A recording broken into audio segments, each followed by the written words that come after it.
കുഞ്ഞുങ്ങളെ സ്നേഹിക്കുന്ന ഈശോ എന്ന മനോഹരമായ പ്രസംഗാവതരണത്തിനായി 9ാം വാർഡിലെ ആന്റണി അരിക്കിനെ ക്ഷണിക്കുന്നു. ഈശോ മിശിഹായ്ക്ക് സ്തുതിയായിരിക്കട്ടെ. ബഹുമാനപ്പെട്ട ഗുരുജനങ്ങളെ, എന്റെ പ്രിയ കൂട്ടുകാരെ, പിതാവായ ദൈവം ലോകത്തിന് നൽകിയ ഏറ്റവും വലിയ സമ്മാനമാണ് പുത്രനായ ഈശോ. തന്റെ പ്രിയപുത്രനെ നമുക്കായി നൽകുവാൻ തക്കവിധം ദൈവം നമ്മെ സ്നേഹിച്ചു. ചെറുപ്രായത്തിൽ തന്നെ അധ്യാപകരുടെയും മുതിർന്നവരുടെയും പ്രീതിയും ആദരവും പിടിച്ചു വയ്ക്കുന്ന ഈശോയെ സുവിശേഷത്തിൽ നാം കാണുന്നുണ്ട്. ഈ ഈശോയാണ് കുഞ്ഞുങ്ങളുടെ സ്നേഹിതൻ. അവിടുത്തെ ശബ്ദത്തിലേക്കാണ് ഓരോ കുഞ്ഞുങ്ങളും എത്തേണ്ടത്. ഈശോയുടെ കുഞ്ഞുങ്ങളെ ഏറെ ഇഷ്ടമായിരുന്നു. എത്ര തിരക്കുണ്ടെങ്കിലും ഈശോ കുഞ്ഞുങ്ങളെ അനുഗ്രഹിക്കുന്നത് നമുക്ക് കാണാം. ശിശുക്കളെ തന്റെ അടുത്ത് വിടുവാൻ വിസമ്മതിച്ച ശിഷ്യന്മാരോട് ഈശോ പറഞ്ഞു, ശിശുക്കൾ എന്റെ അടുത്ത് വരുവാൻ അനുവദിക്കുവിൻ, അവരെ തടയരുത്, എന്തെന്നാൽ ദൈവരാജ്യം അവരെ പോലെയുള്ളവരുടേതാണ്. ലൂക്കാ 18:16. വീണ്ടും ഈശോ പറയുന്നു, ശിശുവിനെ പോലെ ദൈവരാജ്യം സ്വീകരിക്കാത്ത ആരും അതിൽ പ്രവേശിക്കുകയില്ല.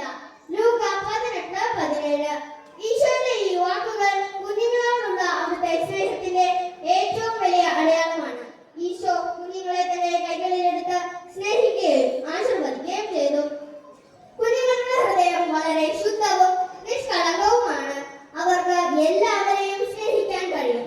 ഈശോയെ സ്നേഹിക്കാൻ അവർക്ക് പ്രത്യേക പഠനങ്ങളോ ഉപദേശങ്ങളോ ആവശ്യമില്ല. അവരുടെ ഹൃദയത്തിലെ സ്നേഹം സ്വാഭാവികമായി തന്നെ ഈശോയിലേക്ക് ഒഴുകിയെത്തുന്നു. എന്തുകൊണ്ടാണ് ഈശോ കുഞ്ഞുങ്ങളുടെ പ്രിയങ്കരനായത്? അതിന്റെ ഒന്നാമത്തെ കാരണം ഈശോയുടെ ലളിത ജീവിതം തന്നെയാണ്. അവിടുന്ന് വളരെ ലളിതമായി സംസാരിക്കുകയും എല്ലാവരെയും ഒരുപോലെ കാണുകയും ചെയ്തു. ഈ ലാളിത്യം കുഞ്ഞുങ്ങൾക്ക് പെട്ടെന്ന് മനസ്സിലാക്കാൻ സാധിക്കുന്നു. രണ്ടാമത്തെ കാരണം ഈശോയുടെ അനന്തമായ സ്നേഹം തന്നെയാണ്. ഈശോയുടെ സ്നേഹം അതിരുകളില്ലാത്തതാണ്.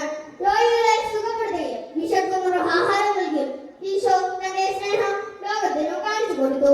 ഈ സ്നേഹം കുഞ്ഞുങ്ങൾക്ക് പെട്ടെന്ന് മനസ്സിലാക്കാൻ സാധിക്കുന്നു. മൂന്നാമത്തെ കാരണം ഈശോയാണ് നമ്മുടെ രക്ഷകൻ എന്നതാണ്. കുഞ്ഞുങ്ങൾക്ക് ഈശോ ഒരു വലിയ രക്ഷകനാണ്. ഭയങ്ങളിൽ നിന്നും ദുഃഖങ്ങളിൽ നിന്നും ഈശോ നമ്മെ രക്ഷിക്കുന്നു. ഈശോ തങ്ങളുടെ കൂടെയുണ്ടെന്ന് അവർ വിശ്വസിക്കുന്നു. കുഞ്ഞുങ്ങൾ ഈശോയെ അവരുടെ കൂട്ടുകാരനായി കാണുന്നു.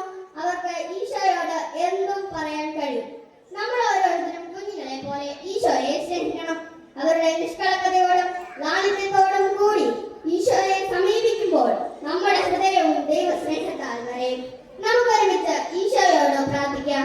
ഈശോയെ, കുഞ്ഞുങ്ങളെ പോലെ നിഷ്കളങ്കമായ ഹൃദയം ഞങ്ങൾക്ക് നൽകണമേ. എല്ലാവരെയും